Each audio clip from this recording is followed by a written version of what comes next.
What is going on, you guys? My name is Josh. I'm here with my two best friends in the entire world, Drew, also known as Profit Monsters, and Joey, Bada Bing 22. We are here with the latest episode of the Triple Thrift podcast. We try to do these once a week, but if you've been listening to the podcast for more than a week, you probably know that that's not true. we do our best to get these out whenever we can, and I promise I will get this posted immediately by tomorrow morning. The morning after. Let's go. This is supposed to be a little first podcast of 2022. Oh yeah. Welcome, listeners. Big deal. Welcome. This is supposed to be like an abbreviated episode. Joey was like, "You guys want to do like a 30-minute episode?" And we said yes, but we'll see how long we end up talking tonight.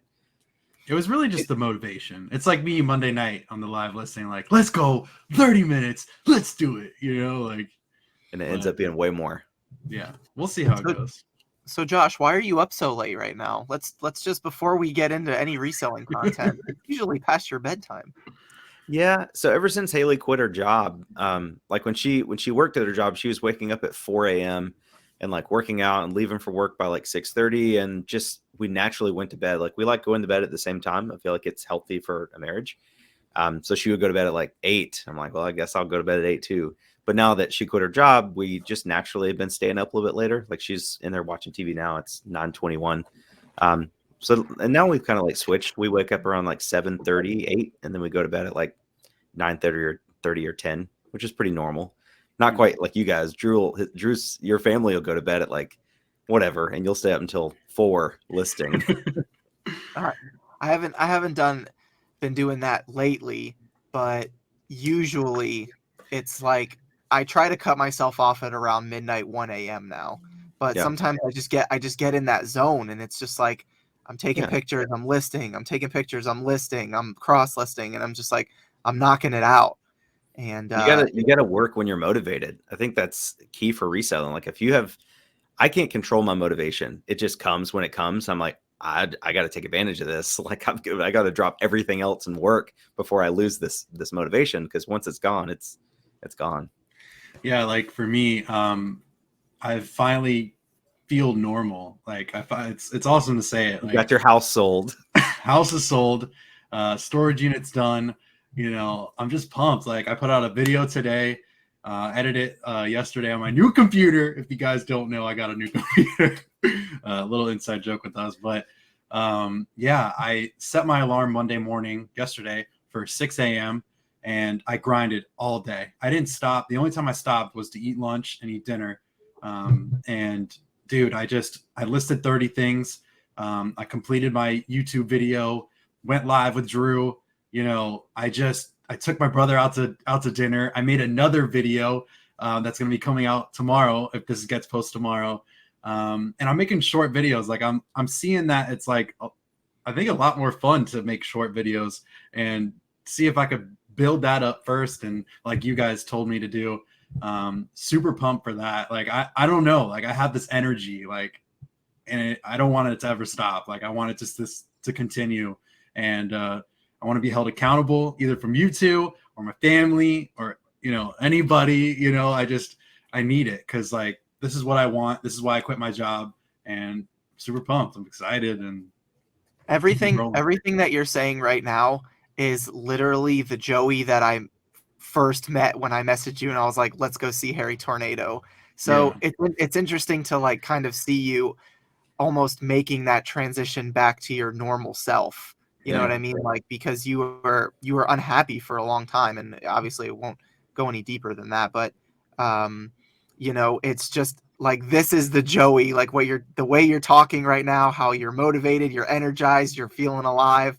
Like when I first met you and you showed up to my house, like if you go back and you watch that video on my YouTube channel, when you step out of your car and I'm like, we both just like ran up to each other and was like, yo!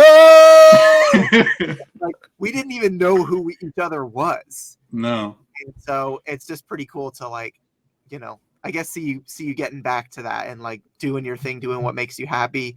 And now you're happy and you're a full-time reseller. So, it's definitely an awesome change. Like I feel like now, like I'm like yesterday was my first day of work. Like I really, like I felt it. Like I don't know why. Like like I told you guys, like I need to slowly get into this, finish everything that I'm doing. And now that like everything is done, like you get the chill, like I get the chills sometimes. Like I don't know, like it's just let's go, you know. Let's go. When you don't know what to say, just say let's go. Let's go. That encompasses all. I have to say, I laughed so hard at your video today when you were doing the financial recap at the end, and you were like, you messed up like the word taxable or something, and you like did the blurb, and you're like, so after taxes, we're left with $145, and that is some taxable information for you.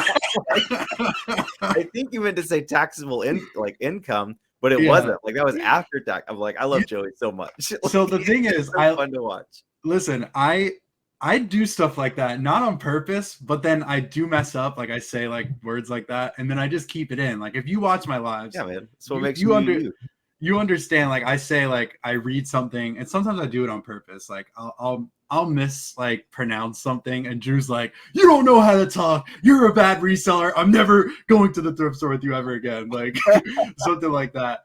But you know, it's just me. I like to make people laugh. Like I'm an entertainer. Like I can give you good information, but I'm really just trying to make you laugh. Like that's who I am. Information is out there, man. Yeah. Josh was laughing at you messing up taxable information, but I was laughing at him when he almost fell in the creek at the disc golf course. I did, dude. And what I did put in the video is like after I didn't realize I had mud all over my back and butt. And so I went to the dentist, and after I left the dentist, I like noticed later on, I was like, I definitely had like brown mud all over my back and butt. It's probably all over the chair at the dentist office. I hope they had that reusable or that redisposable clear sheet. Yeah, they use that. So we went back to the disc golf course today, and we walked there, and I found a disc, like right, just like a white one sitting there, and there was nobody at the park. I'm like, all right, sweet. Like it was a mid-range. It wasn't the one I lost. I lost my driver, but I was using that, and then I got to the hole that I lost my driver on, and I did the same throw and threw that disc into the creek at the exact same spot as my last disc. So I went, I was like, well, I guess the disc moved on. So we walked down a little bit to the next hole, and then I saw the red disc. It had like got pushed down the creek a little bit. So now there's 2 discs in that creek that I really need to get. It's not, I think the red one was like $11.99 or something. So it's not like a super nice disc, but yeah, I would like to use them for more than 2 days before losing them. Dude, disc golf is fun, right? Like I knew we were gonna get him addicted, Drew. I knew it.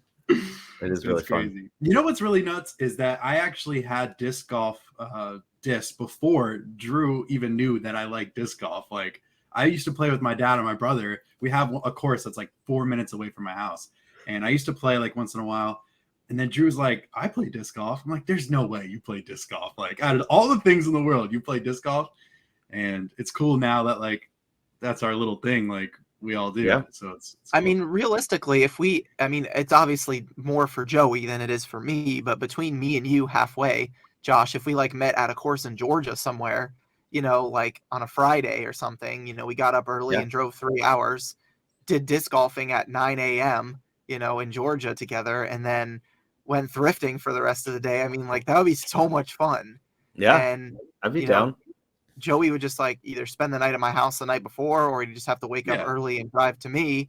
And then I would drive the rest of the way to Georgia. But like, I mean, honestly, that's something that we could start doing like once a month. Yeah. I'm down, dude. Dude. Joey's down. Joey's like, I might have to leave like 7 hours before because I got to stop and charge my Tesla like 6 times, but we're good to go. Listen. No, we can make that work. I love hanging out with you guys, dude. When we hung out, like for the people who are listening, we hung out all day. Like it was 8 o'clock to like 12 the next morning. Like we hung out all day, and I don't think I've had that fun in a while. Like that was fun, man. We had a great day. That card game, man. The card game was well. Joey and I, well, at least me. Yeah, that was fun. The expectation that I had was very similar to like the 100K subscriber video, because when we did that with you, we had like started thrifting around like 10 o'clock, I think, and then by like 2-3 o'clock after we had ate lunch, you're like, all right, I'm pretty tired. I think we're going to head back. We're going to call it a day. And I was like, dude, let me go back to the bins. Let me do some more thrifting. Can I borrow your car? And I was like, I was talking to Joey before we met up with you. I was like, I think Josh is going to get pretty tired around like 3-4 o'clock today. And the fact that we went all day, like both of us were just having so much fun. It was like, awesome. It was the day after we just spent 3 days walking around Disney. Like we had probably walked like 30 miles in the course of like the 3 days prior to that. So I'm really surprised, especially like at night, like the card game. We didn't even start playing the card game till like 10. Yeah. And I'm like, okay, let's play 30 minutes and we'll go to bed. But it was like midnight, like to 11:30 midnight before we finished it. It was super fun, man. Yeah. So let's talk reselling. 11 minutes into this. People can't. So I'm going to say it here because the video will come out tomorrow. But I found a pair of Birkenstocks. I didn't know they were Birks, but it was a pair. It's called Papillio, Papillio. And it was brand new with the tags. I didn't even know that until I brought it home. But they're literally brand new. I have to clean like a little couple marks on it. But it's a bolo out there, and they're called like Arizona platform shoes for Birkenstocks. And they're all black, and I thought they were gonna sell for like $40 or $50. And dude, the pre-owned they sold for $130. So I don't know how much I can sell these for. I'm gonna put them up for like 200 or like 175 and take offers. So I'm excited to see if that sells. So yeah, I found those before, never in new condition, only in use, but yeah, that's definitely a bolo. Anything Birkenstock.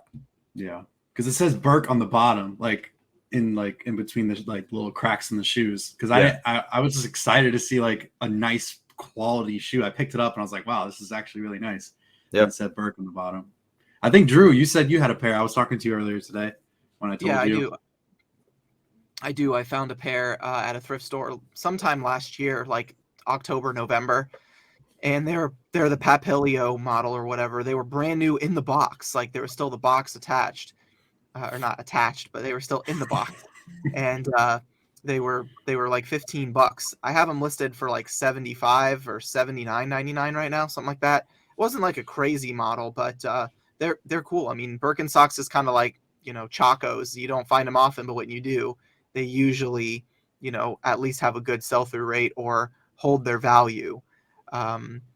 And I haven't sold them yet, but we'll see. I mean, it's a very specific type of model. It's like got the cork wedges, and then it's like purple and green and pink.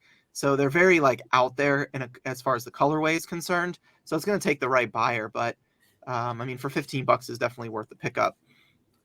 But yeah, luckily for my shoes, they're all black. Like every part, it's like triple black. Like it's probably going to sell pretty fast. So I'm excited for that.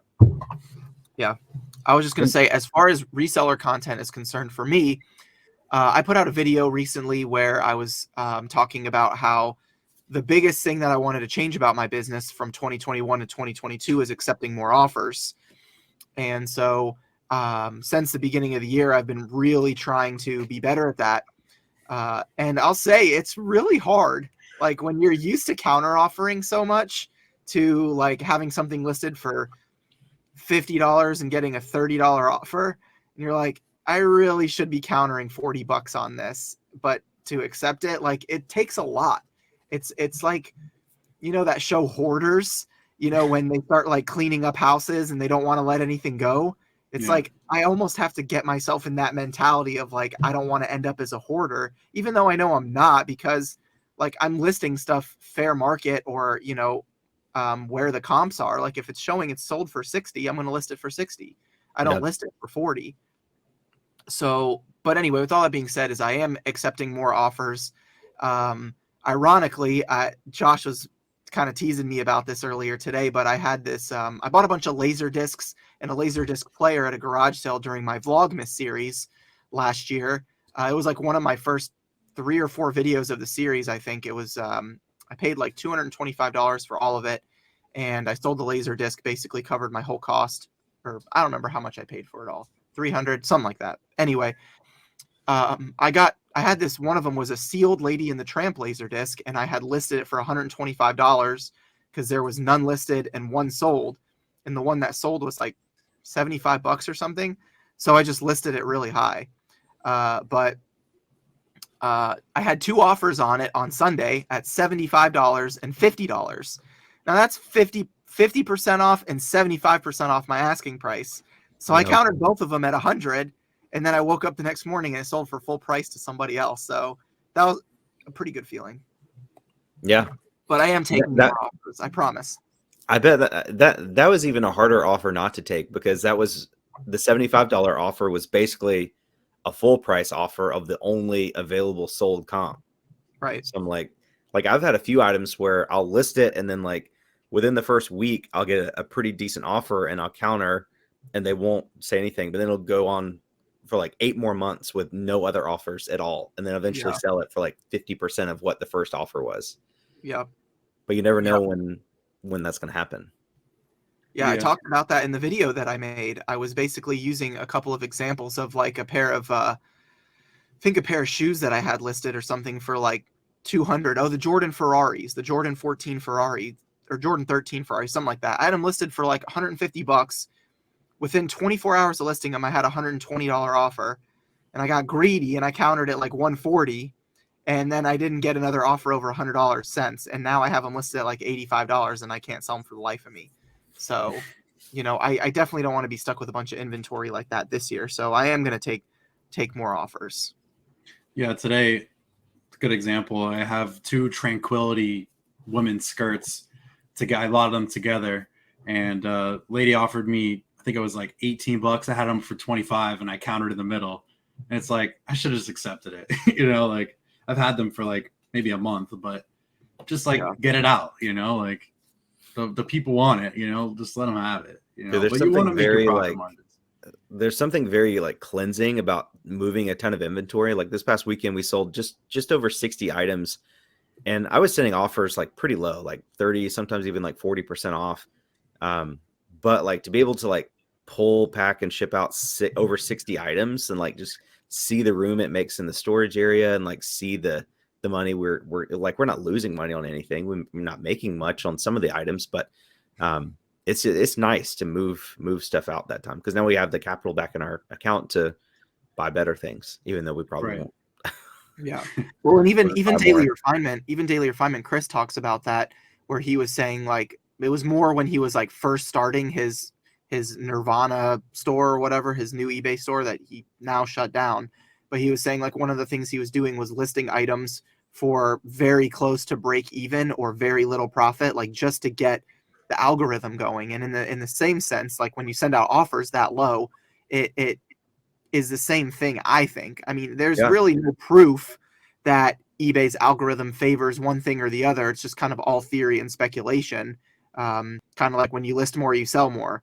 I mean, I believe that to be true, but I know that like Tim, for example, he's gone, he went basically like 22 days without listing anything, and he still had like 194 orders to sell or to ship through that. So, but you're right. It is cleansing. It does feel good when you like get those sales and you get, you get stuff out of the way. Or you just move inventory that you've been sitting on. Like for example, you can see this bin right here. If you're watching the podcast, you can see it. If you're listening, you can't, but I have a bin of clothing, and it's men's large t-shirts. I only have one bin of men's size large t-shirts, but it's so full I can't even close the lid. So I either need to split it into 2 bins, or I need to, move some of that inventory. I don't know why men's large t-shirts are not moving for me right now. But at the end of the day, like, I want to get them. I want to get them gone. I want to get them sold. I don't want to sit on anything. So, that's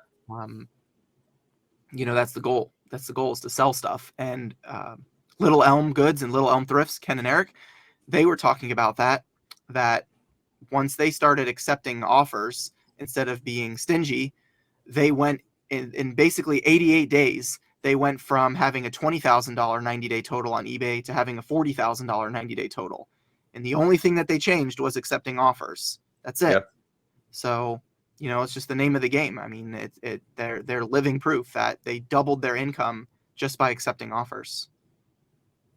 Yeah. And I think specifically for us, like why I was sending out so many like lower offers, I was, I guess, kind of treating it like a shot of epinephrine to our store. Cause like we had like a $0 sales day one day last week. The day we got back from Florida was like a $20 sales day. I'm like, all right, I've got to do something drastic to like, kick this thing back in gear.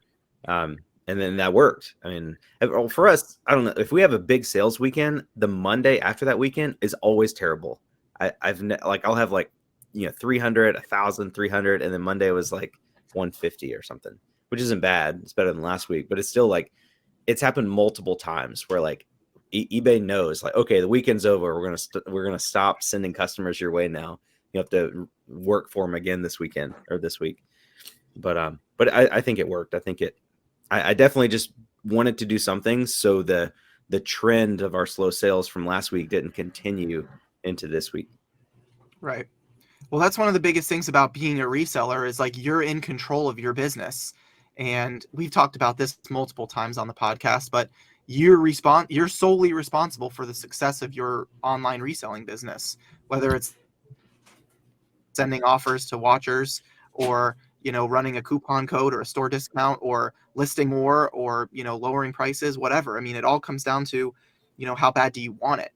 And, I'm proud of you, for seeing that and being like, yeah, this can't keep going on like this, and then you did something about it. And, no, it's not easy to send 40% off discounts on certain things where you're like, this is $100 item that I'm about to send a $60 offer on. And it's a pair of shoes that if I sold for 100, I'd get no fees, and all Changing this kind of stuff. January 18th, I think, to 8%, right?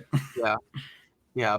But it's just like, it kind of hurts you a little bit. But then when you start seeing those cha-chings like right back to back to back to back, and you just see like offers accepted, and then you're like 39 items to ship out, you're like, okay, this was worth, Yeah, that's exactly how it happened. We sold like 10 things in like 10 minutes. I'm like, all right, this is awesome. We're gonna keep it going. Yeah. It's cool. See, I send offers every single day. Like every time I see it, like a watcher or whatever, I send out an offer like instantly because I want to try to get them to buy it. Yeah. That's how I do it. I'm gonna look at my store right now and see how many offers I have available to send out. It's fun when you have a bunch like piled up. Like if you do it every day, the most you're gonna have is like 3 or 5 or something like that. But when you have like I had just over 240 offers that I see sent. that, dude. When we were coming to see you, I don't know, it was like the last time we came to see you, Josh. Dude, Drew had like 500 send offers. I'm like, bro, I will spend the whole entire time we're driving. Like that's what we did. Like I was like, you got a pair of Birkenstocks for $70, and he would be like, sell it, and it was like, I don't know, we were doing like 20% off or whatever. But it was fun. He was just like every time I just said sell it, he was like making up his own price. It was like something $59.99. I'd be like, sell it, and he'd be like $22.22, something like that. And so yeah, man, it's just it does feel good. I have on my main store, I have 180 offers I can send out. So I'm going to send out a couple right now as we're recording the podcast and see if I can get any action, even one sale. But I'm going to send out some pretty heavily discounted stuff just for the sake of it and see what happens here. So, but yeah. So what do you guys got planned tomorrow? What are you doing, Josh? What are you doing? What's tomorrow? I don't even know what day it is. Tomorrow's Wednesday. Tomorrow's Wednesday. Maybe go to the flea market. I don't know. I'll have to see how cold it is in the morning. It's getting to where it's like so cold. I don't think there's definitely people there, but I don't know if it'd be worth going. So Wednesdays are flea market and Goodwill Ben's half off day. So we'll probably do some thrifting or something, make a video about one of those two things. That's really cool. Like I don't have a flea market. Well, I have a flea market, but not on Wednesday. It's like, that's really cool. That's cool. Yeah, every Wednesday, Saturday, and Sunday. That's awesome. I've never been on Sundays though. Yeah, I usually always go on Saturdays. My flea market is Saturdays and Sundays. And then there is one like an hour away from me. It's like on Thursdays, I think. I've had multiple people on Instagram tell me I need to go check it out, and I haven't, because I just kind of always forget about it because I'm so used to just being I'm so used to just being at the flea market on the weekends that I always forget about it. But I think I'm going to try to check it out sometime. But tomorrow, I'm just relaxing because I've been going through this. If you guys saw my Instagram, I kind of shared it a little bit. I try not to, get too personal with certain things, but I've been dealing with a little bit of like some health stuff, just like inflammation in my body, a lot of back pain, and just feeling real achy. I took a COVID test. I'm negative, so it's not that. And I just think it's because I'm not eating, like I've been eating not a lot of sugar, but I don't know. It might be a gluten thing or it might be anything like that. So anyway, I'm starting today. I'm kind of cutting back on my eating habits a little bit. No sugar, no soda, no It's the juice, jelly beans. no jelly Yeah. beans, throwing them away. If you guys want to go on my live, and it's like in the beginning, he's like, I love jelly beans. I eat these for a snack every day. I was just like, and then now he's saying this. It was for my kids, but I ate I'm most eating of them all. Yeah, literally. That's exactly how it went. So, so I'm cutting back on that. Hopefully it helps me because I've been having trouble sleeping at night and some things like that too. So I'm thinking that maybe changing my diet will help me, and we'll kind of see what happens. But I'm excited about that, just to make a change, and hopefully it helps me, get good sleep and be more productive during the day, and then just feel more energized and all that kind of stuff. So yeah, it should. so yeah, You get some Joey Bada Bing 22 energy drink, which is just water and lemon juice. Water and lemon. That's You'll right. be good to go. I got the water, but I ran out of lemon juice, so I'm working on. We're gonna do it. Danny and I, my wife, are gonna do a grocery trip tomorrow. Well, she's gonna go. Just probably. If I'm not feeling good, I don't want to go just for the sake of not going out in public. But Yeah, gonna get like all the stuff that you can do to help with inflammation, like kale and spinach and pineapple and nuts and chia seeds and all that kind of stuff. So anyway, you're gonna be the most deflated person ever. Then we gotta inflate you back. Yeah, basically. So in the live listing last night, we told some people that we may talk about a certain issue that happened this week on the podcast. I don't know if you guys still want to talk about it or not. Go ahead. Well, I'm not. So I just want to start by saying I'm not a person that wants to like bash other people on the internet, and that's not what I'm going to do tonight. I'm just going to talk about, and this will be the last time I talk about it. But basically, earlier this week, I posted a video. The video when we went to Florida, hung out with Drew and Joey and Dalton, and I had inadvertently used the same title and thumbnail as a video that Rally Roots posted 2 months ago. I say inadvertently because that's the truth. Like I posted the video, like it was a very specific situation that happened. Like we saw a lady at a thrift store. She had a shirt on. Drew caught it. And I was like, I'm just going to try to buy this shirt off of her. So when I was making the video, I was like, okay, I tried to buy the shirt off her back. Like that's fun. Like that's a good title. And then the thumbnail, I did like her face. Drew was filming, got her face in the thumbnail. And then I did words on the screen, which I do all the time. Like most of our thumbnails have words on the screen from other people. I talked about how that's a good YouTube practice to do like 2 months ago on my Instagram. So I posted that video, and then Rally Roots tagged me on Instagram, and they put like their title and thumbnail from 2 months ago and our title and thumbnail we just posted and compared them. And 100%, like it was literally almost exactly the same. Like title was it word for word. Their thumbnail was like a picture of some dude in a shirt, and they had words on the screen like, can I buy your shirt, whatever. Like it seemed like an exact copy, which I'm not arguing that it wasn't. Like it was definitely a copy. It just wasn't intentional. So what got me off guard is like, it wasn't the fact that Ryan was upset by that. Like, cause if I saw somebody use the exact same title and thumbnail as me, like obviously I'd be like slightly concerned about it, but I wouldn't post on social media assuming that they were malicious in their intent, which is where I think the issue came up. So I was like, hey man, why don't you like blast me on social media for this? Like I don't, to be honest, I don't watch their channel. I stopped watching their channel a long time ago.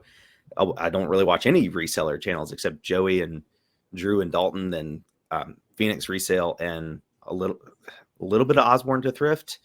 But I haven't watched Rally Roots video in a long time.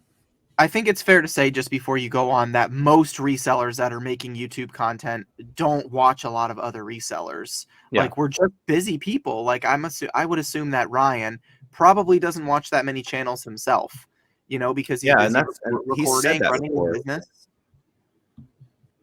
Yeah, it was when I first started making YouTube videos, when I was doing my lunch break thrift trip, like that was what I was known for at that period of time. And Ryan made a video about like, can you make money thrifting on your lunch break or something like that? And some lady called him out on YouTube saying that he was copying me. And I was like, this is just a coincidence. Like, Ryan's not copying me. He doesn't even know who I am. Like, I had like 300 subscribers at the time. Right. And Ryan was like, he posted on Instagram. He was like, yeah, I didn't mean to copy this guy. Like, I don't watch a lot of resellers. Here's a shout out. He gave me a shout out on his Instagram page. And we were talking about this issue, and how I was like, I just really would appreciate if you would have like messaged me privately instead of posting on your story about it. And we talked about that instance in the past. And he was like, remember, I give you a shout out. I give credit where credit's due. I'm like, I would have done the same thing for you. Like, if you would have messaged me, I'd be like, hey guys, I'm changing the title from today. It turned out to be the exact same one Rally Roots used 2 months ago. Check out their video, whatever, no hard feelings. It was just the fact that he assumed malicious intent and then like posted all over the internet that, we were purposely stealing his title.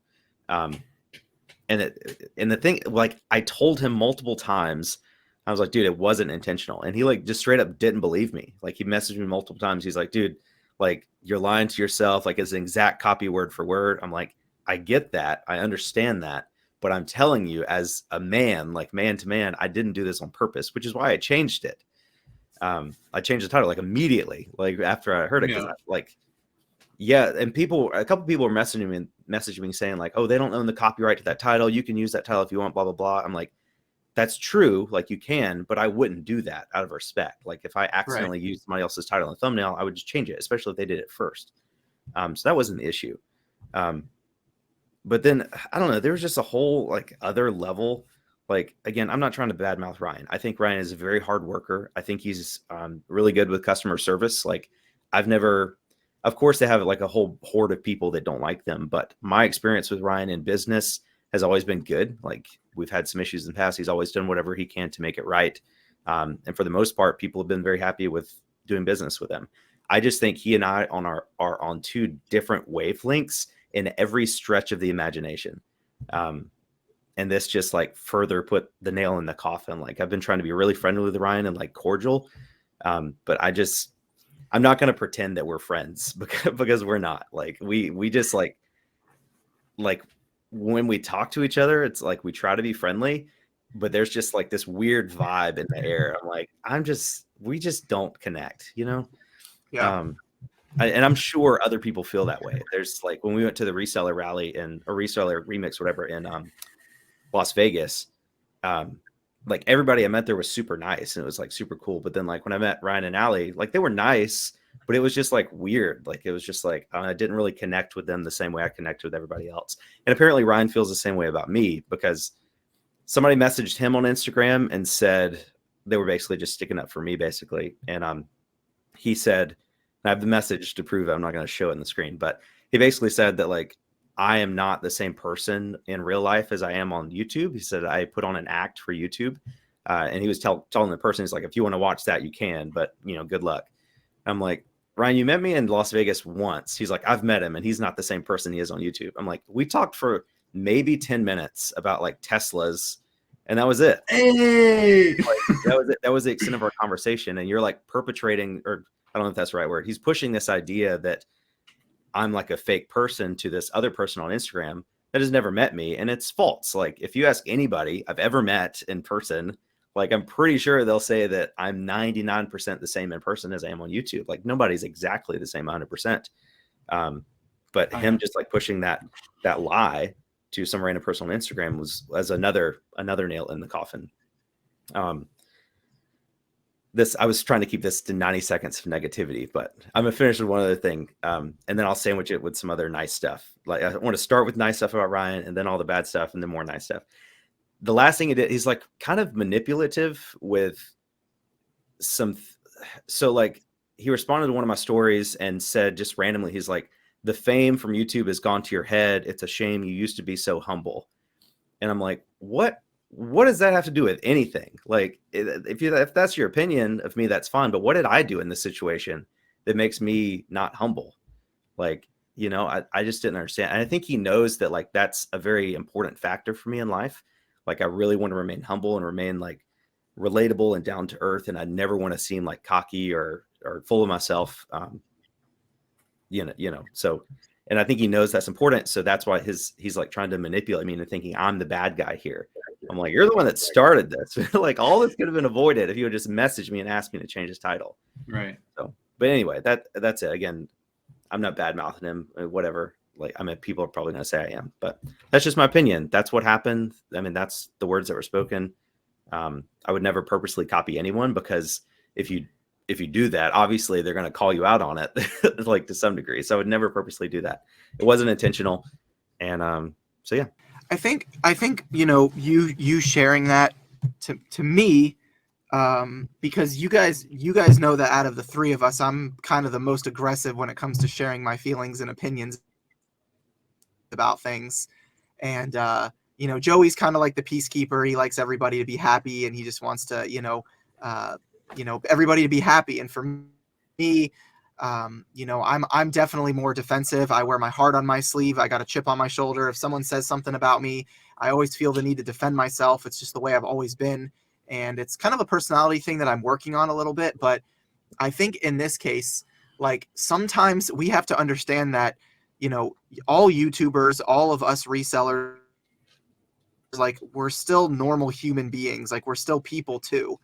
And in the society that we live in today, it's like, it's almost shamed upon to express your feelings or express how you feel, or say anything, excuse me, say anything other than like something positive, or something like that. And,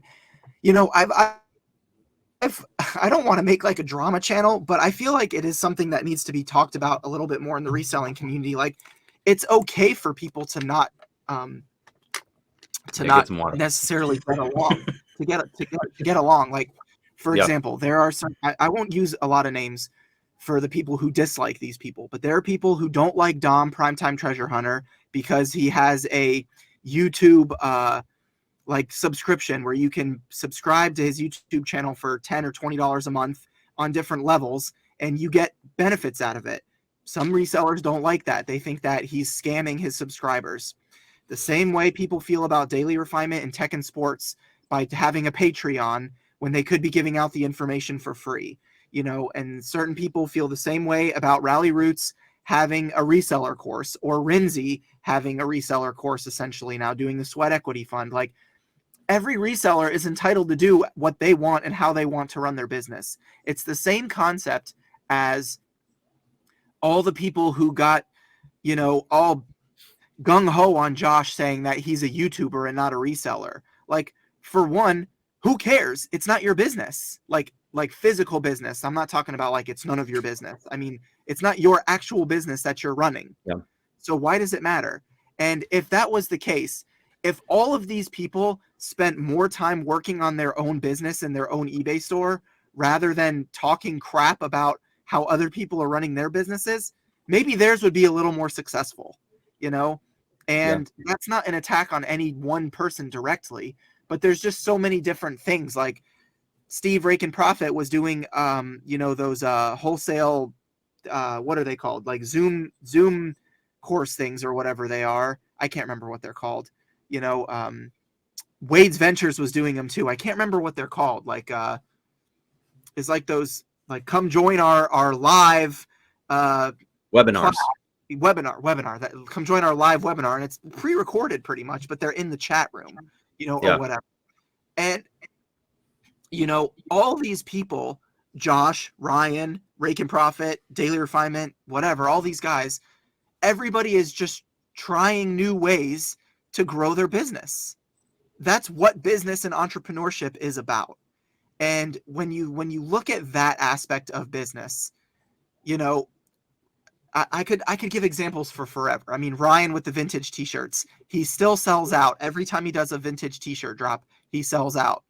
That's awesome for him. You know, nobody else is doing that. Nobody else is buying in bulk like he is and then providing it to the community in the same way that he is. And that people are bashing him for that, like, oh, you're just making money off of your followers, but they're not really going to sell those shirts for that much. Those people are freely choosing to buy them. Ryan's not forcing anybody to buy these. Yeah. You know, if someone had a problem with it, they would, I'm sure, reach out to Ryan, or they'd probably make a YouTube video about saying how crappy their box was. And I have yet to see any of those videos, except one guy, which was an issue from a long time ago with one of their partners that he's no longer partnered with. So, you know, but when all is said and done, I get really passionate talking just about like these kinds of things, because when all is said and done, like everybody at the end of the day just needs to run their business. And I think that there's too many people like in the reselling community, because of TikTok and Instagram Reels and all this kind of stuff and Facebook, like people are just literally lurking in the crevices, waiting for drama to happen, you know, because they don't want to get off their couch and do their listings that they're supposed to be doing. They'd rather wait for that one moment where Harry Tornado made a boo-boo and now we're going to, you know, tell the whole world about it. You know, whether it's you saying something on a live stream by accident, or having differences with Rally Roots, or, you know, calling yourself a full-time reseller and not calling yourself a full-time YouTuber. Like, it's just so dumb. Like, there's always going to be haters. So, like, I get that. But man, if people just love drama, man, like, and they'll make something out of nothing. And whether that be like, I don't know, like in the reselling community, there's some, like, it's very common for people to get mad at other people for making money. I think that's just, it's like seated in jealousy. Like, oh, I can't believe Rally Roots charges so much for their course. They have they make so much money from their course. I'm like, who cares? Like, don't take the course. Like with Dom, like a Prison of Profit has a subscription to his channel. Like, I don't care. That doesn't affect me at all. Like Rally Roots makes money and however they want to make money. Like, he posted on Instagram, they made like $1 million in revenue this year. I don't know what their profits are, but $1 million in revenue is no joke. But again, my beef with him isn't about how he makes his money, runs his business. It's about how he, you know, kind of came into my business a little bit and tried to like screw me over that way. So as long as nobody like crosses those lines and tries to like sabotage somebody else, or like say something that's incorrect, or you know, just perpetrate like this ill feeling or ill vibes. What was that? False narrative, yeah. You know, like a false narrative. But do whatever you want to do, man. Yeah, I think. Joey, what do you think? Hey guys. I see both sides. I love everybody. You know, I don't think it was right for him to make a story. Me personally, I think he should have went to Josh first. Other than that, you know, everyone just be happy. I mean, it's like we can pull up Tommy Bernard right now. The guy hates all of us. Let's just say it. I don't even know how to say it. You know, I don't know why. I'm a great person. All three of us were great people. I'm great. I'm very humble. You know, it's just sad. I don't know. I don't like people being mean to each other, because I've been through that, you know, with, you know, my past relationship, and I don't even want to talk about that, but it's everybody just needs to be happy, man. There's a lot going on in people's head. Like, you know, even me, like the last 2 months, 2 years, like so much, and nobody understands behind the camera what's going on. And maybe something's going on with Ryan. Maybe there's something going on with Tommy. I don't know. Like, you know, I've met Tracy. Tracy's a great person. I maybe behind the scenes, I don't know, but I used to talk to Tracy, not all the time, but like before she like got linked up with Tommy, like I would join her own live streams, and like I was on her channel once, I think, just like hanging out. She was super nice. Right. And then once she got with Tommy, it was like, it's almost like the manipulative. It's like manipulative. Like Tommy brought up this big ordeal that Josh scammed each individual for whatever you did. It wasn't GoFundMe. Patreon. Like Patreon, you know, that I lost money on. Yeah, he lost money on it.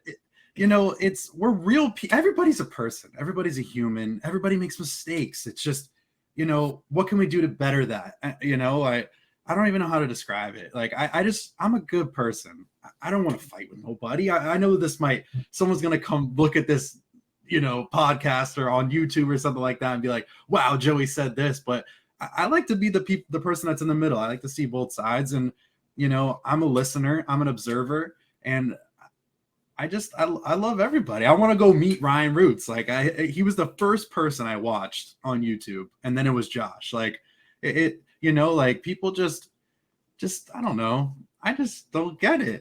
I just want everyone to be happy. That's completely what it is. And I don't know. I think behind the scenes, that's the big thing right there. Is behind the scenes, you really don't know what people are dealing with. Right. Like, literally, while I was recording, I'm just gonna be honest with you guys. You guys know this, but the listeners that are listening, while I was recording my Vlogmas series, my grandmother in Connecticut died. And I didn't tell anybody except pretty much you two guys and Dalton. I didn't know that. We were at, well, I'm sorry. Okay. I pretty much kept it a secret. I think that means Joey and Dalton were the only two people that knew. And it was because the day after my grandma passed away, I was supposed to go to the flea market with Dalton, and we met up, and he's like, "You okay, man?" And I was like, to be honest, no, my grandma died last night. And it was kind of like, I had to get to the flea market just to like clear my mind, because my grandfather that was married to my grandmother that just passed away, he basically like died with my hand holding his hand. Like, I went up to visit him, and the doctor said he had 6 months or so left to live. So I went up there for 3 days. Basically, I flew up there to visit him, spend some time with him. And as I'm packing my bag to go to the airport to leave, he basically died. And, I'm not trying to put a damper on this podcast or anything like that. But my point is that, my grandmother died while I was doing the Vlogmas series, and I still tried to keep the energy. Nobody knew what's going on behind the scenes. I'm exhausted from recording and editing every single day. I'm dealing with, some other personal stuff, some health things. And, I've got 2 kids I'm trying to spend time with. And Christmas is already a busy time of year. And then I'm trying to do this series and please the viewers and the subscribers and grow my channel and, all this kind of stuff. And, nobody ever just knows what's going on behind the scenes, because nobody's going to watch me make a video talking about my grandma dying, because I'm not going to put out a video, because I'm not looking for everybody to be like, Drew, I'm so sorry for your loss, praying for you. Like, I'm not looking for anybody to feel bad for me, but it's just, you never know what people are going through, and we should all be pushing each other to be better Right. every day than to be looking for the flaws in each person, from what you see on social media. It's that's why, I do these live listings every Monday, and I'll bring back up Tommy because he's already in my subject. He always said, lives hurt your channel. Lives hurt your channel. I don't care if it hurts my channel. I do the live because I want people to come in and list and make money. Like, that's what life's, there's so many things in life that I want to motivate people to list and make money. If you're part-time, full-time, I don't care what you are. I do care. But what I'm trying to say is that I do this for the people. I don't do it, and for me, because it makes me happy. I can sit here for 2 hours and just make someone else happy. That's all I want to do. And that's what YouTube's for. That's why I'd quit my job, my full-time mailman job, that I could work for 30 years and be a normal person like everybody else in society. But I took a leap, and I sell stuff on eBay. I sell junk on eBay to people who want these things. And I live my life to the fullest. Like, what other job can you do that with, with YouTube and stuff like that? It's just a blessing, and, for someone to bash somebody because they copied a title, or me because I do a live and I didn't make the videos that I said I was going to make, but it's something behind the scenes nobody knew about, they don't know. Nobody knows, but this is my passion. This is why I love this. Say it again. People still don't know. Like, that's really the thing, is like what Joey was going through. Like, what I explained about my grandma dying is like nothing compared to what Joey was going through. I mean, you want to talk about like he could make like a year's worth of YouTube videos about what he was going through. But I don't even want to bash, I don't want to bash Destiny. She was a great person. She is a great person, just wasn't for me. And that's all. Like, that's all I have to say about that. But, I feel the exact same way about Ryan. I'm sure he's a great person deep down. He's just not for me. Yeah. That's and it. there shouldn't be anything wrong with that. That was really where my whole conversation started, is there shouldn't be anything wrong. Just like, Tommy is not my cup of tea. His podcast to me is, for more of the late nighters, more of the people who, want to, I guess you could say, like, make more inappropriate jokes or whatever. Like, it's just not my cup of tea, and that's okay. It's fine. It's just like Paul, Philly Flipper, and Yakov, Jake, go live at the same time that we do on Monday night, and they get viewers and we get viewers. And that's fine. Like, I told Drew this, like, when that happened. It doesn't bother me because I'm still doing what I love, and then nothing's gonna stop me from doing what I want to do. Like, this is what makes me happy. If I had one person in my life or a million people in my life, that doesn't change. I love what I do. It doesn't change. Like, I'm passionate about it, just like Drew's passionate about everything he does. We all are. Everybody in this world is passionate. Josh is passionate about his YouTube channel. Josh grinds every day for his YouTube channel, and I'm proud of him. I can't even believe what he's done from when I first started watching Josh, when he had like 3,000 subscribers, to what he's at now. And I could be his friend. Like, all I wanted to do when I met, if you go back on my channel and watch how me and Drew met Josh, I have the chills right now. I don't even understand. Like, I just wanted to hug him because he helped me. Josh changed my life. Like, he did. Like, and Rally Roots, they both did. And I got chills. It's crazy. But, it's just, that's what life's about, is making people happy. And I don't know why everyone's got to be so mad all the time. I don't know what you want to title this podcast, but, it's just being happy. Why does everybody got to be so mad all the time? Right. We should all be doing our best to make this world a better place in everything that we do. Right. And if you are so miserable in your own life that you have to bring other people down to make you feel better, then you really need a new perspective. And you're jealous, but do what Josh does or do what Drew does or even Tim Osborne with Thrift. Dude, that guy has 100,000 90-day total by himself. Nobody's helping him. Like, the guy's a stud. Like, but I don't know. Life's hard. No one said it's easy. Like, this is like this is the most Joey has ever talked on an episode of our podcast. Listen, dude, awesome. This is a new me, bro. We're in 2022. It's my favorite number. It's my mom's birthday, February 22nd, 1971. My mom was born. It's my favorite number, dude. You know your mom's age like that, boy? Dude, she's 50. You mean 1991? Mom, if you hear me, I love you. But I mean, dude, life's too short. Let me just say that. Life's too short. I want to enjoy it with the people that I love the most. Like, dude, we had so much fun on Wednesday. What day was it? Wednesday or Thursday? Like, Wednesday. We had, dude, I didn't even film, and I didn't even want to because I was hanging out with my friends. Like I literally just wanted to hang out with my friends. Like, that's it. Like, sometimes it's good, but like, that's Josh's business. It's mine too. And so is Drew. Like, we all make content for YouTube, but like, sometimes I'm like, I just want to put the camera down and literally just hang out with my friends. Like, and there's so many ways to look at things in life. Like, I could have filmed. I know I could have. I have the drive to do it now. I just really enjoyed that day. Like, I needed it so bad. Like, it was amazing.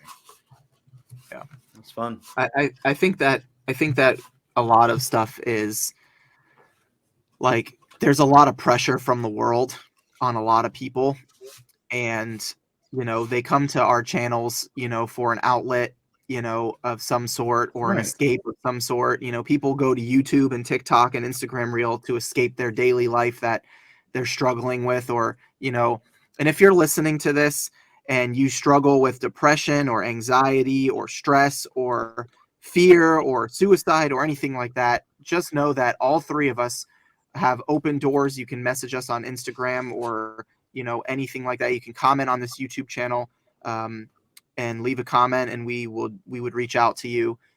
We really do care about the people that follow and listen to our content. Like, I try to respond to every DM that I get on Instagram. I try to reply to comments. In Vlogmas, obviously I was doing it every single day, so it was kind of hard, but we care about the people that we make content for, or we wouldn't be putting it out. Like, there's no gain, you know.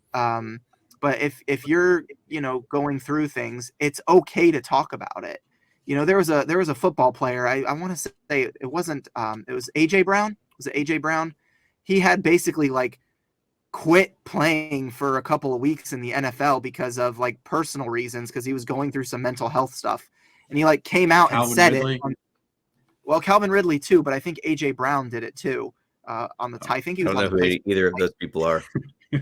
Plays for the Titans, but he basically came out and said that this was going on, and, you know, he was struggling mental health issues, and he just needed to get away, and like everybody was applauding him for it, because so many times we're so scared to just like ball it up inside because we're afraid of judgment, or we're afraid of other people like making fun of us for it, when really that one thing, by reaching out or stepping out of our comfort zones, is the one thing that's going to help change our life.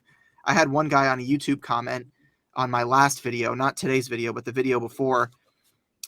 They said something like, "Drew, I've been a full-time reseller for 4 years, and I've been so afraid to tell anybody what I do because I didn't want to be judged, or I didn't want anybody to not take me seriously. I haven't told anybody what I do for 4 years." This follower left this comment on my YouTube video and said, for 4 years he hasn't told a soul. And I responded to his comment today, and I said, you know, hey, you got this. I'm rooting for you. Be proud of what you do, and I guarantee you that the people that you love will support you. And he left me a comment today, and he said that he finally told everybody, and it was the greatest feeling in the world to be able to tell his friends and family what he does, and that he's proud of what he does.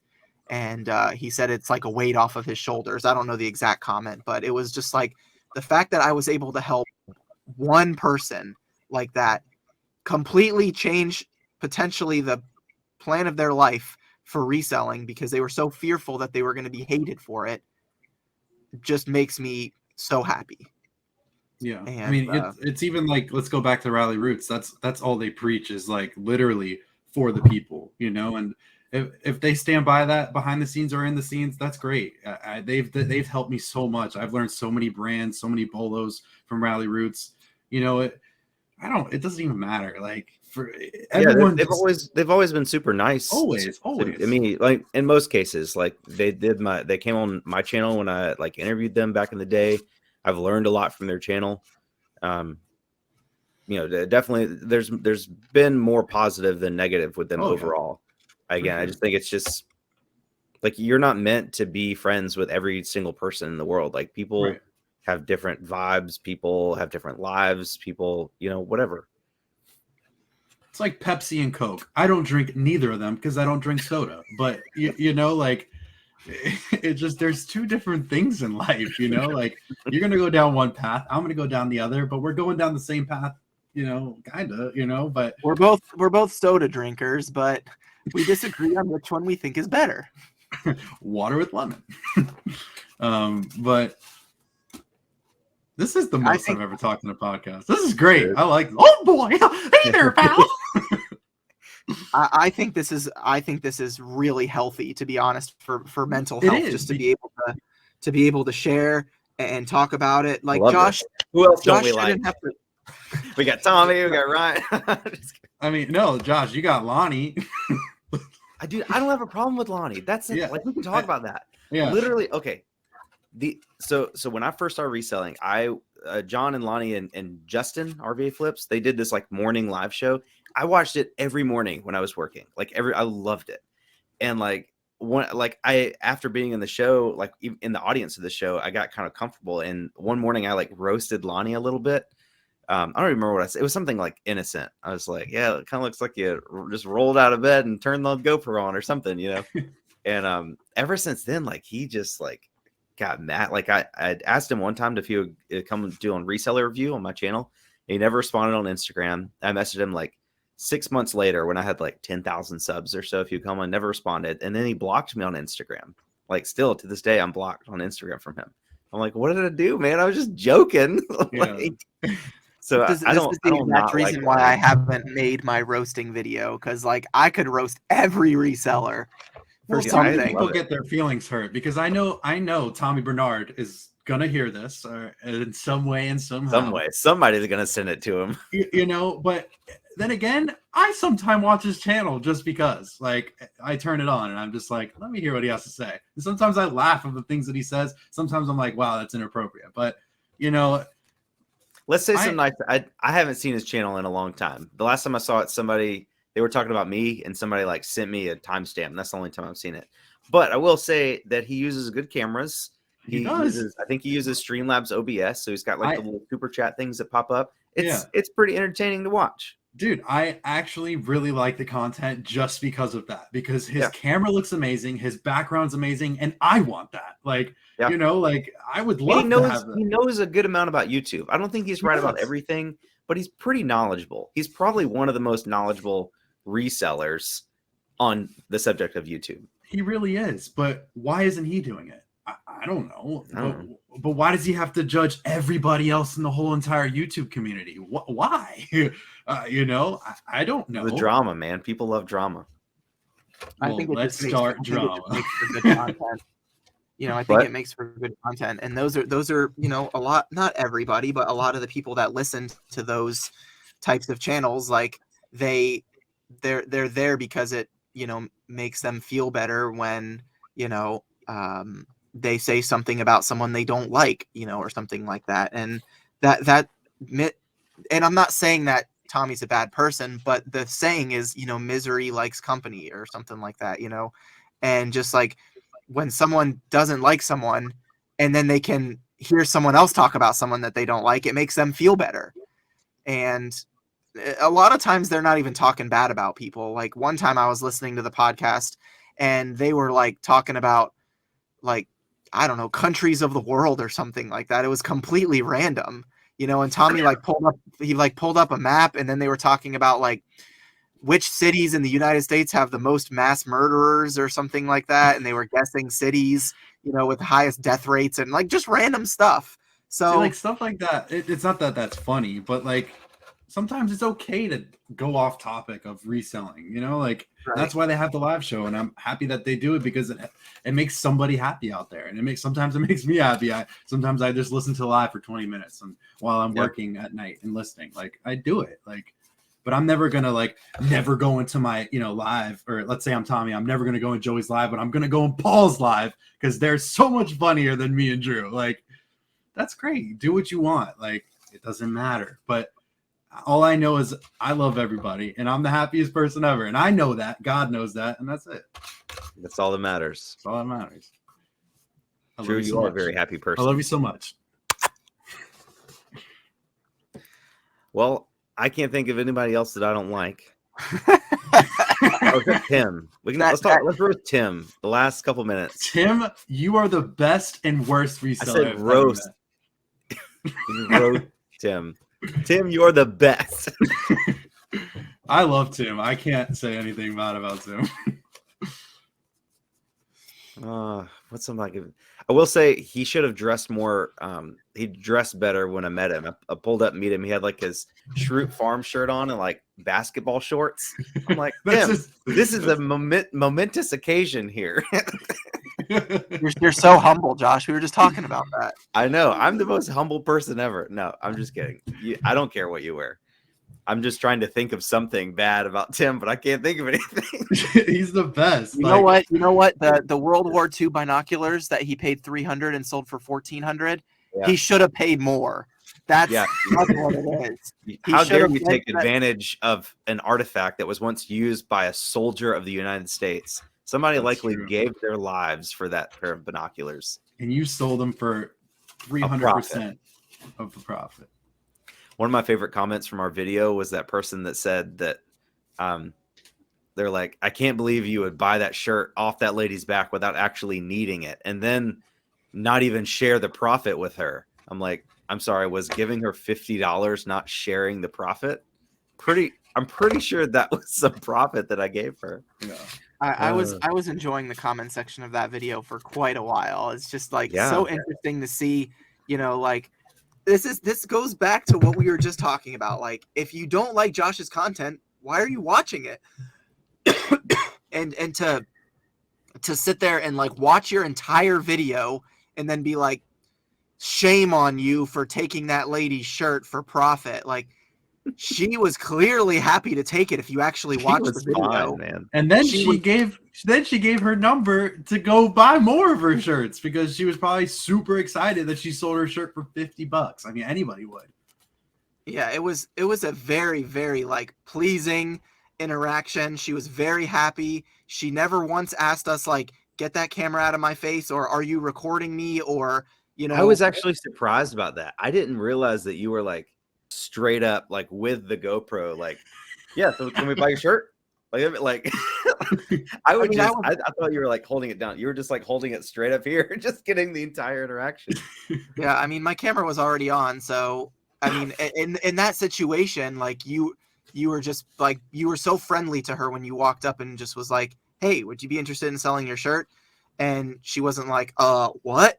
Like, if it was a weird interaction, I would have immediately put the camera away, or if she would have said something, like, I would have gladly respected that. She was happy to let us record it, and then she gave me her phone number and said, like, I have more stuff if you want to see what I got. And her husband was super cool, too. He was, nice about it. And yeah, he even said, if you listen to it in the background, he was like, you just want to see her take her shirt off.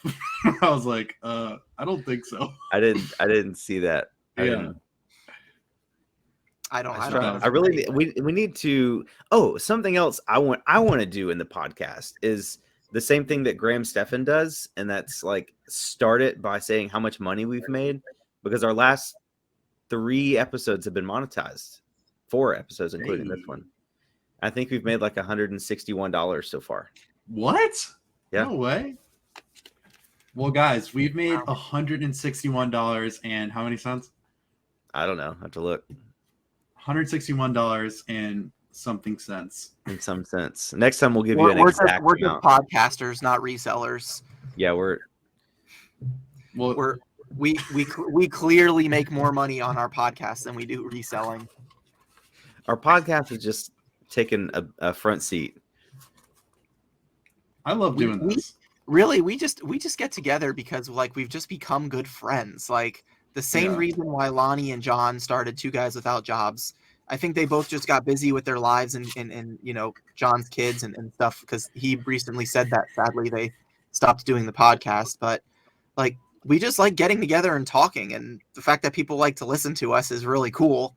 We talk a little bit about our life and what's going on in our lives and how we truly feel. Like it's almost like not confessions, but it's just like our time to just say whatever we want to say. And if people like it, they like it. If they don't, there's other great podcasts out there, Yeah. It's just like YouTube channels. Like I don't expect everybody to like my type of content. Like I just want to say I love everybody. I do. Joey.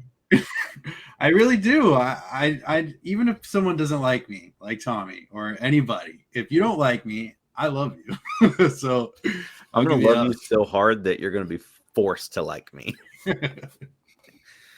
I was trying to look for a bad comment on this video or negative comment. So far, the only thing I have is from the Cajolo family. And it says, it's kind of sad that resellers shop at thrift stores. People who can't afford brand new things for their kids go there, and you take all the plushies and shoes.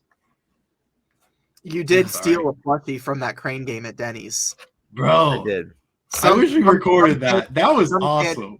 Some kid would have loved to have that. The avocado with the mustache. Yeah, I've already had like 5 people. It's so crazy. When we post a video, like I try to guess like what the hot item is, like what are we going to get asked about the most?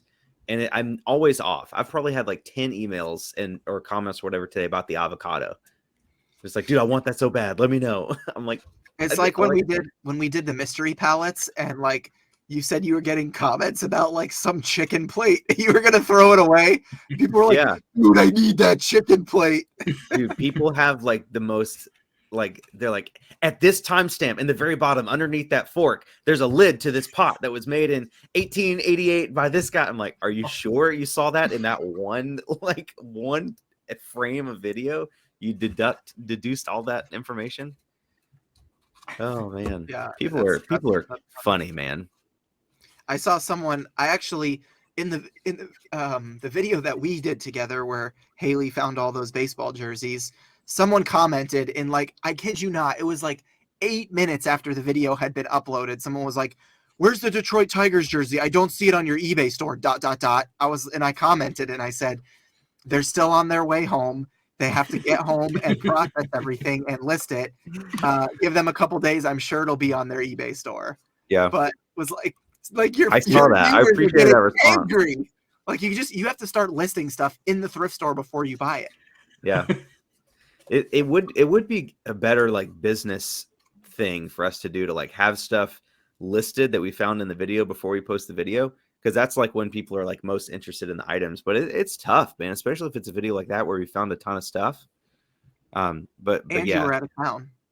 Yeah, we call it the Chick-fil-A problem. It's a good problem to have. It's, what do we do with all these customers? Like, send them to me. I mean, generally it's like, stuff people want to buy the avocado, like $20 free shipping, whatever. It's not like going to make or break us. But I mean, I'm sure I still haven't checked my Instagram DM since before we left for Florida, like the message requests. I'm caught up on the people that I've talked to in the past, but new people I haven't caught up yet. I'm sure there's people that want to buy something there.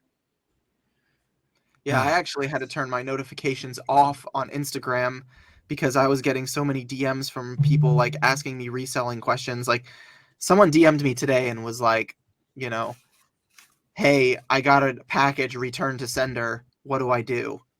And I'm like, message the buyer, tell them the address was incorrect and you want them to pay for a new label, and that's the only way you're going to ship it out. And then he messaged me and he's like, "Oh my gosh, thank you so much for responding to me. You're like the nicest guy ever. I can't believe you actually responded." And it's like, but it takes a lot of time out of your day to do that. Yeah. Like I could be listing instead of responding to 13, 14, 15 DMs like that, and it's usually the same or similar questions over and over again. I would just say, if you're listening to this and you're a new reseller, it's not bad that you have questions. Like, obviously you don't know how to ship stuff. You don't know how to deal with this stuff, but just like attempt to find the answer first, like by just a Google search or a YouTube search. And if you can't find the answer to your question with a Google or YouTube search, then I will definitely answer it. But 99% of the time you can find it on Google. Yeah. Or YouTube search. There's a reseller that's made a video for just about everything you can imagine for questions that you would have reselling. And usually like an Instagram DM is like a faster response, but you got to remember that, like, again, going back to what we were saying earlier, we're humans. Like, I'm still trying to spend time with my family, have dinner with my wife and kids. I go to church 2 times a week. I'm still recording and editing. I'm still thrifting. I'm still listing, just like everybody else, and I do try to respond to all the DMs that I get. And, I try to respond to comments where people like are asking questions on YouTube videos, but like, I'm even getting to the point where, now that my views are up a little bit more than what they used to be, which is exciting, I'm getting a lot of comments of people saying like, "Great video, Drew, keep up the good work." And like, to respond to every single comment that says that and be like, "Thank you so much for your comment. I really appreciate it." Like, it's just too much time, It's hard. Yeah, I do. I heart every comment for sure. So it comes to a point like we've had a lot of growth on YouTube, but it's been like fairly steady. So we've been able to like kind of adjust as things go on. But eventually you're going to get to a point where you just can't keep up with everything. Like, I think Dante said the other day on his Instagram, he's like, no matter how big I get, I'm always going to respond to every single message you guys send and every comment. I'm like, I love the passion, but it's just not possible, man. Like the more, like, we're starting to push. If Mr. Beast responded to every comment on his Squid Game video that had over 200 million views, he would never put out another video, because I think there's like over 1 million comments.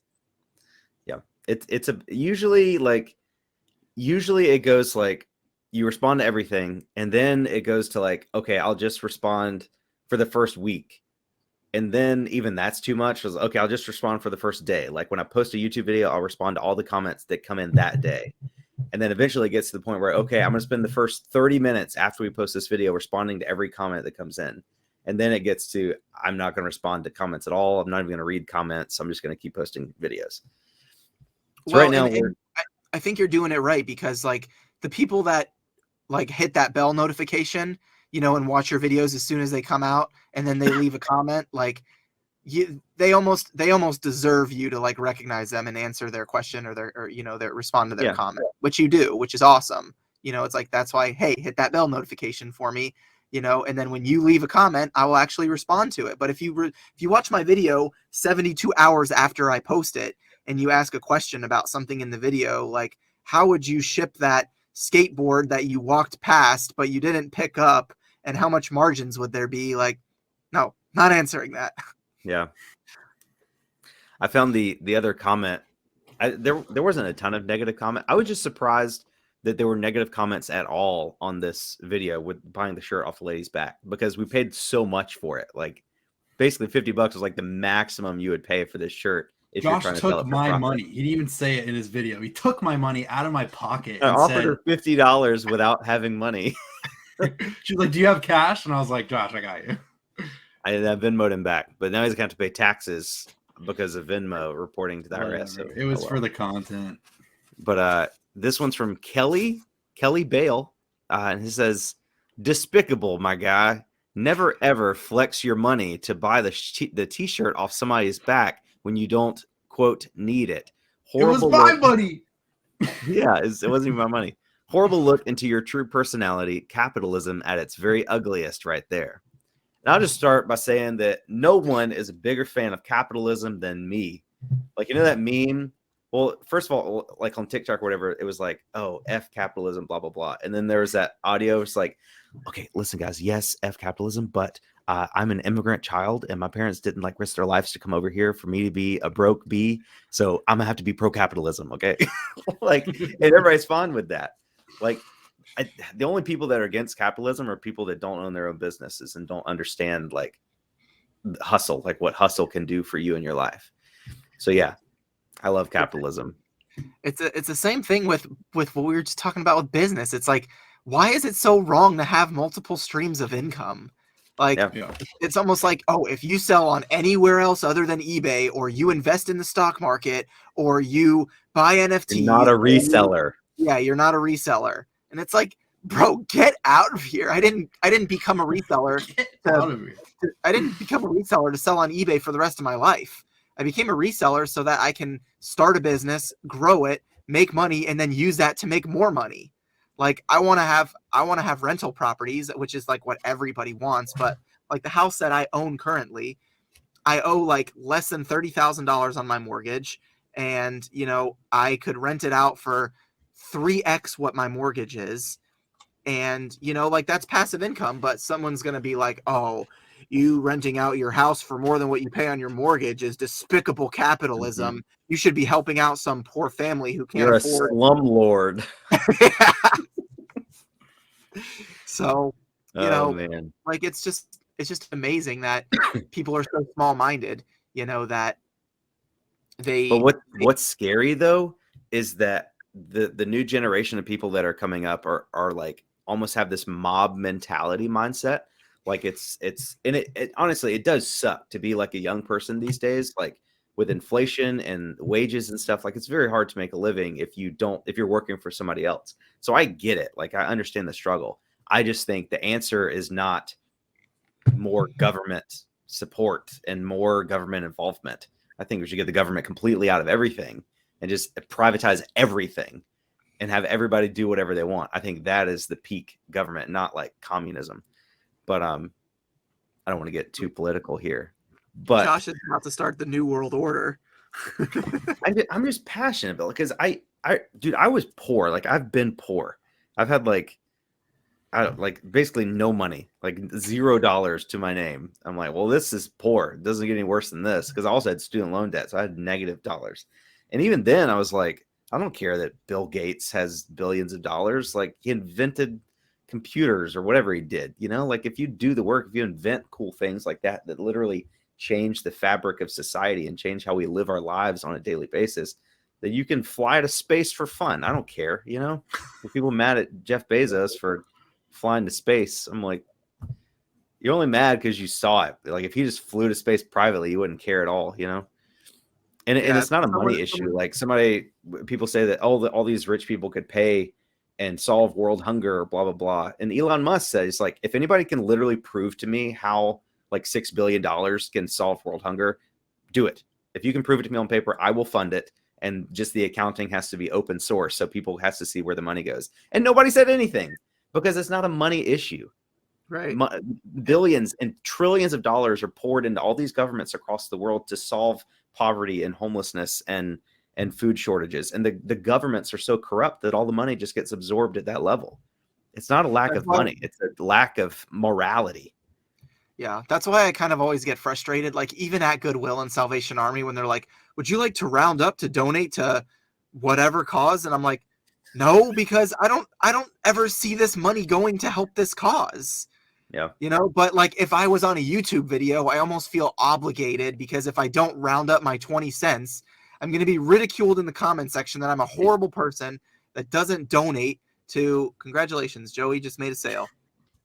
Nice. You know, you're going to be ridiculed regardless. If you round up, like when I round up, I get people that say, I can't believe you would round up, and you're just helping Goodwill evade taxes. They don't support people. They're a for-profit organization. Then if I don't round up, they're like, I can't believe you extort Goodwill for profit day in and day out, and you don't even round up 30 cents. So it's a never-ending cycle of always losing in those types of situations. Yeah. But that's the best part about YouTube. No matter what you do, it's wrong. Yeah. Point being is just like Elon Musk shared something on Twitter recently where he basically said something along the lines of like, I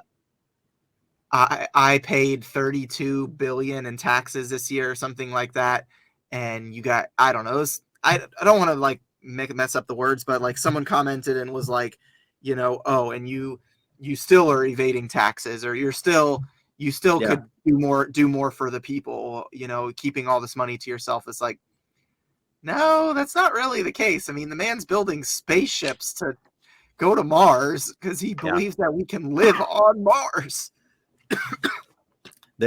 I know exactly what you're talking about. So Elon is paying $11 billion in taxes this year. So most any individual has ever paid in income taxes in United States history. And it's only because he sold like 10% of his Tesla stocks. But some congresswoman or something tweeted, she's like, Elon bragging about his $11 billion tax bill doesn't impress me. He made $37 billion in one day this year. It's time for the rich to pay their fair share. Pretty sure that's exactly what it said. Yeah. I'm like, how is this not as, like, first of all, you have to understand that there's a difference between income and unrealized gains. Like Bezos, Musk, all these people, most of their money is tied up in stock that they can't sell. Like Jeff Bezos owns what, like 30% of Amazon or 20% of Amazon. He can't sell that. If he did, the whole stock market would crash. Like he has to. Who's gonna buy it? He can't sell that much. He doesn't have hundreds of billions of dollars just sitting in his Fairwinds Credit Union checking account. Yeah, it's the same with Elon. She was like, he made 37 billion in one day. I was like, no, maybe Tesla stock went up that much, and like he had unrealized gains. But you can't get into taxing unrealized gains. You don't pay taxes on an investment until you sell it. That's how the law is. Elon paid his fair share, and people just. It's exactly the same on YouTube. How nothing you do is ever right. When you're a billionaire, no amount of money you give is ever right. Even Bezos, I think Bezos donated like $1 billion to some charity last year, and people complained that it wasn't enough. He has way more than that. Why didn't he donate more? I'm like, shut up, take your $1 billion and stuff it. Like, it's so frustrating, dude. I think the only person that doesn't get a lot of negative comments is Mr. Beast. Like, yeah, I feel like everybody just loves him because he's just he's the #1 most subscribed to channel in 2021. Yeah. He gained, I think he posted 37 million. 37 million, and T-Series had like 33 or 36 million. Yeah. He's like, suck it, T-Series or something. But I mean, like, Jimmy just wants to make people smile, like kind of like what Joey does, you know. And he still gets comments from people that say, like, I wish he would just do this stuff without the need for filming it. I'm like, that's where the money comes from. Yeah. Like, if he can't just do all this stuff for free off camera, like, he would. And no one would see it.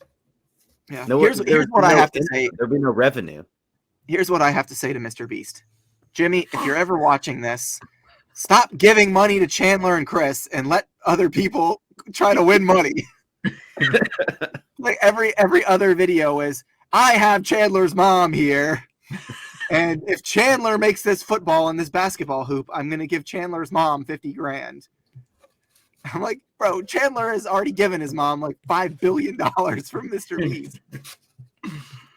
So, but that's just me wanting to, like, I want to be in one of his challenge videos because I like challenges, you know, like the YouTuber series he did with like the hide and seek in the stadium. Like, I feel like it would be so much better to just do it with random people than famous people who are already worth millions of dollars. But they're still entertaining. Joey, remember when you said, hey guys, do you want to do a quick 30-minute podcast tonight? Yeah. Here we are. Well, the title of this one's going to be our longest episode ever. I'm gonna have to say that I'm gonna have to call you out on a Be Original because I was literally about to say that before you cut me off. Oh my God, I'm so sorry. Please I was don't, gonna say, don't call me out on this, social media. We need to title this our longest podcast ever. Blake Knobloch Instagram messaged me today when I posted my new video. He's like, hey man, I just want to let you know that I actually posted a video like 6 months ago with the like $1,000 in the thumbnail and title, and I just wanted to let you know that I'm really offended. You should have responded, go back to Dollar Tree. Dollar Tree. Hey man, nobody does Dollar Tree content better than Blake Knobloch. Hey, eBay Addicts. Check, my man. I have to be honest, I've never seen one of eBay Addict's regular videos. I've only seen his lives. Yeah, he only does lives. Oh no. Hang on. What happened? Josh froze. See ya. You guys are listening to the podcast. Josh is frozen in time. So this might be the end of the podcast. If it is, we love you so much. Oh wow. Okay, hello? Josh is I'm sorry, my camera died. I didn't have can you hear me? Yeah. I didn't have that quality though. That's like Profit Monsters quality. What up? I'm live from the shed. Okay, that's the time we gotta wrap it up. But this comment was already bad, like dumb, but then it got worse because I realized they responded. So it was from Snarkopotamus. Oh yeah, I think I replied to him. Yeah. You and Dalton replied. So the comment said, it's about us buying the shirt from the lady. And she said, that's really creepy. I thought you guys were above this kind of crap, but I guess not. Buying the shirt off someone's back and not sharing in the profits is just low. Hopefully when you go to church, you'll see the error in your ways and help her out. And then Drew replies, I'll pray for you too while at church. And then Dalton replied, all parties seem pretty happy with the transaction, Snarkopotamus. What was the error in his ways? And then Snarkopotamus responded, if a stranger came up to my mother/grandmother and asked to buy any of her clothing she was currently wearing, I'd likely drop them on the spot and let the police sort it out. You never know which one's going to be a perv that gets off on sniffing used clothing. Sorry, but that came across as creepy. And then she did wait. This person who is telling us we need to go to church and pray for the error of our ways is threatening to drop kick someone just for asking a simple question to somebody else in the thrift store? They just said drop. I don't know, drop kick. It could be punch. It could be an elbow. I don't know. Just drop someone and let the police sort it out. Like, I'm pretty sure. If you watch the YouTube video really and see the conversation, it went really well. Like, yeah. It really did. Some that I didn't get on camera. Like, I walked up, I was like, hello, I'm sorry. I love your shirt so much. And she's like, oh, thank you. And we talked for like 30 seconds. I'm like, can I ask you like a really weird question? She's like, yeah. I'm like, could I buy that shirt from you? Like, it was so like gently put. And she was like, no, yeah, sure. What do you want to pay for it? Like, it wasn't like, hey lady, sell me Hey, that shirt lady. you're wearing and take it off real quick. You got Like, any hey, other? that Space Jam shirt doesn't look good on you. You should take it off and sell it to me. Like, what the heck? What are you? Do people even watch the video? Oh man. I'm gonna do that for my next YouTube video. Like, I'm gonna make an entire video creepily asking people if I can buy their shirt and walk up to them, like right behind their back, like whisper in their ear, "Hey, how much you want for those sell me that socks? shirt. Hey, I like those dunks you're wearing. I'll give you $10. Walk out of this store with no shoes on right now." Like, come on, Funny. come on. So fun. Anyway, But real that was quick, it. before we end the podcast, I did send out some offers and I made a sale. Oh, I nice. sold a Sony receiver. I had it listed for $60. I sent out an offer of $45 and someone accepted. So Nice. I made a sale during the podcast by sending out offers. So I'm happy about that. Nice. I'm happy I'm here with you guys. I'm happy to be alive. I'm happy to be in 2022. And I love you guys so much. Thank you to everybody who listens to us and watches our podcast, watches our YouTube channels, leaves comments, likes, hits the bell notification, supports anything that we do, comes into the live streams. Shout out Christopher, I buy CHIT with the $100 super chats. You're crazy. Stop doing them. And I hope you guys enjoyed this long podcast. And we'll see you on the next one. See ya. Peace money.